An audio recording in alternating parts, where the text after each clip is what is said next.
35A வந்து revoke பண்ணிருக்காங்க. அங்க யாரும் இடம் வாங்கிடலாம். எத்தனை பேர் இடம் வாங்கி எத்தனை பிரைவேட் இன்வெஸ்ட்மெண்ட் வந்துருச்சுங்க? சரி, சொல்லுங்க, பேசலாம். அது தொடர்பான புள்ளி விவரங்களை ராமசாமி ஐயப்பன் கொடுப்பாருன்னு நினைக்கிறேன். நான் முதற்கட்ட பார்வையை எடுத்துக்கிறேன். திரு பொன்ராஜ், நம்ம தொடர்ந்து பேசலாம். திரு வேல்முருகன், இப்போ 2 இடங்களிலும் வந்திருக்கக்கூடிய இந்த கருத்து கணிப்பு முடிவுகள், ஆம் ஆத்மி இந்தியா கூட்டணியில் இடம்பெற்றிருந்தாலும் ஹரியானாவில் தனித்து போட்டி அப்படிங்கிற ஒரு முடிவை எடுத்துச்சு. இப்போ இந்த கருத்து கணிப்புகளுக்கு பின்னால அந்த முடிவு சரி தவறு அப்படிங்கிற ஏதாவது ஒரு சுய பரிசோதனைக்கு போக வேண்டிய தேவை இருக்கா? கண்டிப்பாக இருக்கும். அது வந்து ஆக்சுவலி கடந்த தேர்தலில் பார்த்தீங்கன்னா சற்றேறக்குரிய 2% ஆஃப் ஓட்ஸ் தான் நாங்கள் பெற்றிருந்தோம். அதுக்கப்புறம் பார்லிமெண்ட் எலெக்ஷனில் we had an alliance with Congress. ஒரு பார்லிமெண்ட்ரி தொகுதியில் போட்டிட்டோம். Narrowly we miss that.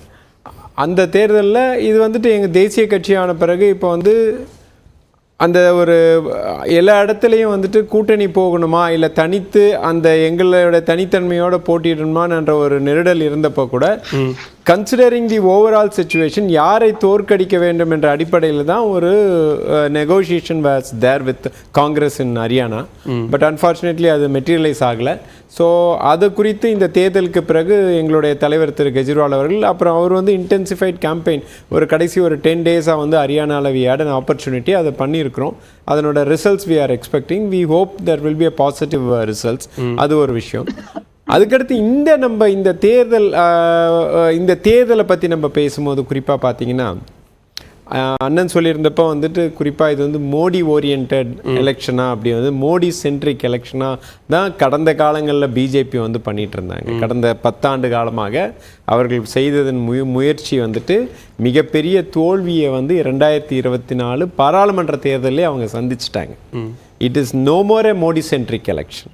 காரணம் என்னென்னா இந்த எலெக்ஷனில் கூட இன்றைக்கி ஹரியானாவில் அவர் மொத்தமே அட்ரஸ் பண்ண ரேலிஸ் 4 ரேலிஸ் தான்.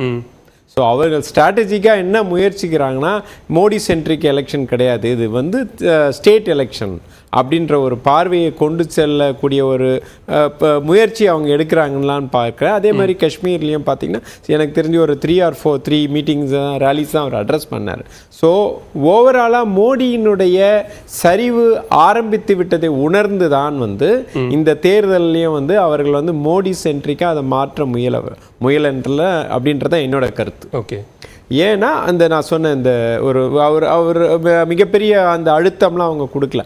ஹார்ட்லி ஸ்போக்கன் ஒரு 3-4 தேர்தல் மீட்டிங்கில் தான் பேசினார். ஸோ அவர்களுடைய தேர்தலுக்கு முன்னாடி அறிவித்த திட்டங்களோ 2 இங்கே யூனியன் டெரிட்டரிக்கு இங்கே ஹரியானாவுக்கு அறிவித்த திட்டங்களோ அல்லது தேர்தல் நேரத்தில் பரப்புரையில் தேர்தல் வாக்குறுதிகளாக கொடுக்கப்பட்டிருக்கக்கூடிய திட்டங்களோ, காங்கிரஸ் 2000 ரூபா சொன்னால் 2100 ரூபாய், 2 சிலிண்டர் இலவசம் அப்படின்னு நிறைய அறிவிப்புகளை கொடுத்துருக்குறாங்க. அதெல்லாம் ஒர்க் அவுட் ஆகாதுன்னு நினைக்கிறீங்களா? இல்லை, அவங்க இப்போ தான் மக்களுடைய சிந்தனையை யதார்த்தமான சிந்தனையை உணர்ந்து இப்போ ஏதோ பேச முயற்சிக்கிறாங்களோன்னு நான் கருதுகிறேன். காரணம் என்னென்னா எப்போதும் இல்லாத அளவுக்கு கடந்த ஒரு 10 ஆண்டுகள் இந்த தேசத்தினுடைய சிந்தனையை வந்து மாற்றி இருக்கிறார்கள். மதம் சார்ந்த அரசியலை முன்னெடுத்துட்டு போயிடுறது தான் இந்த 10 ஆண்டு கால இந்த பிஜேபியினுடைய ஆட்சியினுடைய மிகப்பெரிய பங்களிப்பு. இன்றைக்கி நம்மளாம் சமீபத்தில் பேப்பரில் கூட நீங்கள் பாருங்களேன், முன்னெல்லாம் பார்த்தீங்கன்னா நம்மளுடைய எங்கேயாவது ஒரு மத பிரச்சனை ஏதாவது இருந்ததுனா கூட மதத்தின் பெயரெல்லாம் போட மாட்டோம், நம்ம மீடியாவில் போட மாட்டோம். இல்லை ஜாதி ரீதியான இது இருந்தால் எந்த கம்யூனிட்டிக்குள்ள பிரச்சனைலாம் அப்படிலாம். இன்றைக்கி வந்து வெரி அன்ஃபார்ச்சுனேட்லி நம்ம இன்றைக்கி எல்லாத்தையும் பார்க்குறோம். எல்லா விஷயங்களுமே இந்த தேசத்தின் ஒட்டுமொத்த சிந்தனையுமே இந்த மதத்தை நோக்கி பயணப்படுத்தணும் அப்படின்ற முயற்சியை வந்து மிக தீவிரமாக வந்து பிஜேபி பயன்படுத்தினாங்க. அதனுடைய வெளிப்பாடு தான் இன்னைக்கு நீங்கள் எந்த ஒரு மீடியாவில் இன்னைக்கு எடுத்து பாருங்க, ப்ரெஸ்லையோ எங்கேயோ நம்மளுடைய பேச்சு சிந்தனை எல்லாம் வந்து 2 விஷயத்தை நோக்கி தள்ளி விட்டாங்க. ஒன்று மதம் எதிரான பரப்புரை தானே இந்தியா கூட்டணி பாராளுமன்ற தேர்தலில் ரொம்ப தீவிரமாக முன் வச்சு. கரெக்ட், அதுதான் சொல்றேன். அதனுடைய விளைவு தான் பிஜேபி தோல்வியை சந்திச்சது. ஆக்சுவலா it is setback for BJP. நீங்க சொல்லலாம் பிஜேபி வந்து ஆட்சியில் அமர்ந்திருக்கிறாங்க, அவங்க வந்து வெற்றி பெற்றாங்க. பட் டெஃபினெட்லி இது வந்து 2-3 நிகழ்வுகளால் ஏற்படுத்தப்பட்ட வெற்றி. அது மிகப்பெரிய தோல்வியை சந்திச்சாங்க. இப்போ கூட பாருங்க, I will squarely blame on election commission. உங்களுக்கு வந்து தெரியும் 2 state has change the result of 2024 elections. ஒன்னு ஒரிசா, ஒன்னு வந்துட்டு தென் ஆந்திர பிரதேஷ். இந்த 2 மாநிலத்திலோட ரிசல்ட் மட்டும் மாறி இருந்ததுன்னா இன்றைக்கு பிஜேபியோட ஆட்சியே கிடையாது. அந்த ஒரிசால அவர்கள் பெற்ற வெற்றி காரணம் திட்டமிட்டு எலெக்ஷன் தேதி வந்து கண்டிப்பா கடைசி அவர்களுக்கு அந்த 1 வீக் ஒரிசாக்கு கொடுக்கப்பட்ட முக்கியத்துவத்தை பார்த்தீங்கன்னா அதுதான் கிளியர் மெட்டீரியலைஸ் ஆனது. 20 சீட்டு அங்க எம்பி சீட்டு வின் பண்ணனால தான் இன்னைக்கு வந்துட்டு பிஜேபியோட ஆட்சியே இருக்குது. அந்த இடத்துல மட்டும் பிஜேபி ஒரு 10 சீட்டு குறைஞ்சிருந்தா கூட இன்றைக்கு வந்து சற்று அண்ணன் சொன்ன மாதிரி 60-40 இல்லை, கிட்டத்தட்ட 2 பேருமே 50% ரீச் பண்ணி இருக்கக்கூடிய நிகழ்வு. ஆகவே கேள்வி என்ன எழுதுனா சரி, நான் நீங்க சொல்ற பாயிண்ட்ல எடுத்துக்கிறேன், அதுக்கு நான் 2 பேர் பதில் சொல்லட்டும். கேள்வி எங்க எழுதுனா, அப்படியான ஒரு சூழல்ல 2 மாநிலங்கள்ல தேர்தல் நடக்குது, யூனியன் பிரதேச ஹரியானால தேர்தல் நடக்குது. அப்படி தேர்தல் நடக்கும்போது 10 ஆண்டு கால ஆட்சியின் மீதான ஒரு அதிருப்தி இருக்கு. அப்போ ஒரு அலையன்ஸா சேர்ந்து பாஜகவை எதிர்க்க வேண்டிய இடத்துல ஆம் ஆத்மி தனித்து போட்டிங்கிற முடிவு எடுக்குது. இந்த பக்கம் பஞ்சாப்ல ஆட்சி, இந்த பக்கம் டெல்லியில ஆட்சி. சோ இப்ப ஹரியானாவில் விவசாயிகள் போராட்டத்தை முன்னெடுத்ததுல ஆம் ஆத்மிக்கு மிகப்பெரிய அளவுல பங்கு இருக்கு. அதையெல்லாம் அறுவடை பண்றதுக்கான எந்த முயற்சியும் எடுக்கலையா? இல்ல முயற்சி எடுத்தாங்க, ஆக்சுவலி முயற்சி எடுத்தாங்க. பட் தலைவர்கள் வந்து மீண்டும் அதை வந்துட்டு செல்ஃப் இன்ட்ராஸ்பெக்ட் பண்ணணும்னு தான் என்னோட கருத்து.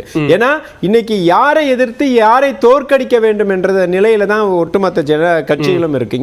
இங்க ஜனநாயகம் தலைக்க வேண்டும் என்றால் அனைவரும் ஒன்றிணைந்து பிஜேபியை எதிர்க்க வேண்டிய கட்டாயத்தில் இருக்கிறோம். அது மட்டும் இல்ல, இந்த வரக்கூடிய இந்த தேர்தல்கள் வந்து ஒரு மிக முக்கியமான ஒரு நகர்வை நோக்கி போயிட்டு இருக்கு. காரணம் என்னன்னா, வரக்கூடிய இந்த தேர்தல் இப்ப வந்து சற்றேறக்குரிய ஒரு 9 மாநிலங்கள்ல வந்துட்டு எதிர்க்கட்சிகள் ஆட்சியும் 20 மாநிலங்கள்ல வந்து பிஜேபி சார்ந்த ஆட்சியும் நடைபெற்று இருக்கு. சோ நெக்ஸ்ட் இந்த 5 ஸ்டேட் எலெக்ஷன்ஸ் வந்து it is going to be very crucial.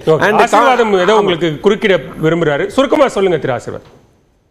இல்ல, சார் வந்து பேசும்போது ஒண்ணு சொன்னாரு. அவர் வந்து ஒரு தேசிய கட்சியோடைய ஒரு பிரதிநிதியா பேசுறாரு. அவர்ல பேசும்போது கொஞ்சம் வார்த்தைகளை வந்து சரியாக கவனமாக பயன்படுத்தினால் நல்லா இருக்கும். அதுவும் அவர் எலெக்ஷன் கமிஷனை வந்து குற்றம் சாட்டி பேசினாரு, ஒரிசாவை பத்தி பேசினாரு. டிஃபெண்ட் பண்ண வேண்டாம் சார், நான் election commission going to make any ஒரு நிமிஷம் ஒரு நிமிஷம் சார் நான் முடிச்சுக்கிறேன். why are you defending election commission? why sir even in this election Haryana தேர்தல் தேதி அறிவிச்ச பிறகு பிஜேபி கேட்டுக்கொண்டிருக்காங்க தேர்தல் தேதியை மாத்தி வச்சாங்க. ஏன் மாத்தி வச்சாங்க? மகாராஷ்டிரா தேர்தலை ஏன் நடத்தல? ஜார்க்கண்ட் தேர்தலை ஏன் நடத்தல? இதெல்லாம் வந்து நீங்க you don't defend election commission. I know the consequences of facing election commission. நீங்க எங்களுக்கு அட்வைஸ் பண்ண தேவையில்லை sir. I know why you are defending election commission. Sir இல்ல இல்ல சார், நீங்க election commission sir election commission நான் election சுருக்கமா சொல்லுங்க, நேர்மையா ஆசீர்வாதம் நீங்க பதிவு செய்யுங்க, சுருக்கமா சொல்லுங்க. ராமசாமியோட கருத்து வாங்க நடைபெறலாம் அப்படினா ஏன் இந்த 4 மாநில தேர்தல்ல ஒட்டுமொத்த நடத்தல? நீங்க ஒட்டுமொத்தமா தேசத்துக்கு ஒட்டுமொத்த எலெக்ஷன் நடக்கணும்னு சொல்ல எலெக்ஷன் கமிஷன் பதில் சொல்லுங்க. இந்த தேர்தல கூட 4 மாநில தேர்தல்ல ஒழுங்கா ஒட்டுமொத்தமா அப்ஜெக்ஷன் ரைஸ் பண்ணிருக்காங்க. அப்ஜெக்ஷன் ரைஸ் பண்ணிருக்கீங்க, அது என்ன மாதிரியான கான்சிக்வென்ஸ் இருந்தாலும் நான் ஃபேஸ் பண்ணிக்கிறேன் திரு வேல்முருகன் சொல்லிட்டார். சரி, நான் ராமசாமி மையப்பனுடைய முதற்கட்ட கருத்து மட்டும் வாங்கிட்டு வந்துடுறேன். ராமசாமி மையப்பன், கருத்து கணிப்பு முடிவுகள் அப்படிங்கிறது கலை யதார்த்தத்தை தான் பிரதிபலிக்கிறது. அது துல்லியமாக இருக்கா இல்லையாங்கிறது நம்ம முடிவுகளில் பார்க்கலாம். ஆனா கலை யதார்த்தத்தின் அடிப்படையில் பல்வேறு கூறுகள் இந்த தேர்தல் முடிவுகளை தீர்மானிக்கும். அந்த கூறுகள் என்பது பாஜகவுக்கு எதிரான நிலையில தான் இருக்கு அப்படிங்கிறாங்க. பாரத மன்னருக்கும் தமிழ் மக்களுக்கும் முதற்கண் வணக்கங்கள். முதலில் இன்றைக்கு நிகழ்ச்சிக்கு போறதுக்கு முன்னாடி தமிழ்நாட்டில் 58 இடங்கள் ராஷ்டிரிய சுயம் சேவக சங்கம் அவர்கள் பாதி அணிவகுப்பை வெற்றிகரமாக நல்ல முறையில் மக்களுக்கு எந்த ஒரு இன்கன்வீனியன்ஸும் இல்லாம சட்டத்திற்கு உட்பட்டு அவர்கள் நடத்தி வந்திருக்காங்க. அதற்கு வாழ்த்துக்கள். இது இல்லாமல் முக்கியமாக நடந்து முடிந்த ஹரியானா தேர்தலுக்கும் ஜம்மு அண்ட் காஷ்மீர் தேர்தலுக்கும் மக்களுக்கு வாழ்த்துக்கள். தேர்தல் கமிஷனுக்கு முக்கியமாக வாழ்த்துக்கள். ஏன்னா ஜம்மு அண்ட் காஷ்மீர்ல எப்பவுமே பிரச்சனை இருக்கு.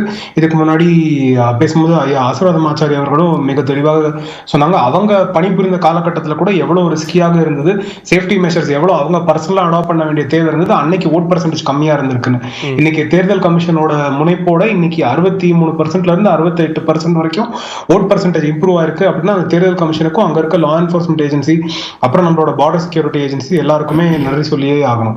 மக்களுக்கும் மிக்க நன்றி. ஏன்னா அவர்கள் தான் இந்த தேர்தலுக்கு முக்கியமான செலிபிரேட்டிங் என்டிட்டிஸ். அவர்கள் வந்து நம்பிக்கையாக அவர்கள் வாக்கை எடுத்திருக்கிறார்கள்.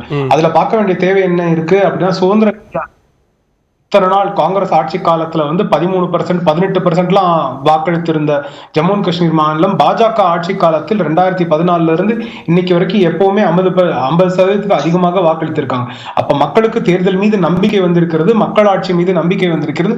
அதனால அதிகபட்சமாக வந்து வாக்களிக்கிறாங்க. இன்னைக்கு அந்த எலெக்ஷனை இன்னும் சக்சஸ்ஃபுல்லாவும் சேஃபாவும் நடத்த முடியுது அப்படின்னு பார்க்க வேண்டிய தேவை இருக்கிறது. எலெக்ஷன் இடையில 10 ஆண்டுகள்ல தேர்தல் நடத்தி இருந்தாலே இதே மாதிரியான முடிவுகள், இதே மாதிரியான நம்பிக்கை, இதே மாதிரியான முடிவுகள் வந்திருக்குமா? ஏன்னா 2014 நடந்திருக்கு, 2019 நடந்திருக்கு, இது இல்லாம நடுவில் லோக்கல் பாடி எலெக்ஷன் நடந்திருக்கு. இது 2019க்கு அப்புறமா அப்ரகேஷனுக்கு அப்புறம் ஆகஸ்ட் 2019க்கு அப்புறமாக 2 தேர்தல்கள் நடந்திருக்கு. பாராளுமன்ற தேர்தல் நடந்திருக்கு, அசம்பிளி இது லோக்கல் பாடி தேர்தல் நடந்திருக்கு. அங்க பாஜக நல்லா பெர்ஃபார்ம் பண்ணிருக்காங்க. சோ ஒன்னும் இல்ல, இதுக்கு அடுத்தது இன்னொரு முக்கியமான விஷயம் டீலிமிட்டேஷனை பத்தி ஒண்ணு சொன்னாங்க. டீலிமிட்டேஷன் எக்ஸசைஸ் வந்து ப்ரொசீஜர் ப்ராசஸ் எல்லாமே கரெக்டா தான் நடந்திருக்கு உச்சநீதிமன்றம் சொல்லியிருக்கு. அப்படி தவறாக நடந்திருக்கிறது அப்படின்னு யாருக்கு என்ன இருந்தாலும் ஏற்கனவே ஹாஜி அப்துல் கனி அவர்கள் தொடுத்த வழக்கு போல மற்றவர்களும் வழக்கு தொடுக்கலாம், இல்ல மற்றவர்கள் என்ன தவறு இருக்கிறதுன்னு ப்ரொசீஜர் ப்ராசஸ் சொல்லலாம். பொதுவாக எல்லாமே தவறாக நடக்கும், எப்படி நடக்கும் அப்படின்னு எனக்கு தெரியும் அப்படின்னா நான் வந்து ஒருத்தரை பத்தி சும்மா ஒரு ஒப்பீனியன் பீஸா நான் என்ன வேணா சொல்லிட்டு போலாம். ஆக்சுவலா அது தவறு அப்படின்னு உச்சநீதிமன்றம் வந்து சொல்லியிருக்கு. உச்சநீதிமன்றம் ஆதாரப்பூர்வமாக பார்த்திருக்கிறது. அவர்களுக்கு என்ன எவிடன்ஸ், என்ன ப்ரொசீஜர், என்ன ப்ராசஸ், என்ன டேட்டா அப்படின்றது அவர்களுக்கு தெரியும். அதை தாண்டி நம்ம யாரும் ஜட்மெண்ட் பாஸ் பண்ண முடியும். இல்லைங்க, 370 35A ரிவோக்குக்கு அப்புறம் அங்க ஏற்படக்கூடிய ஒரு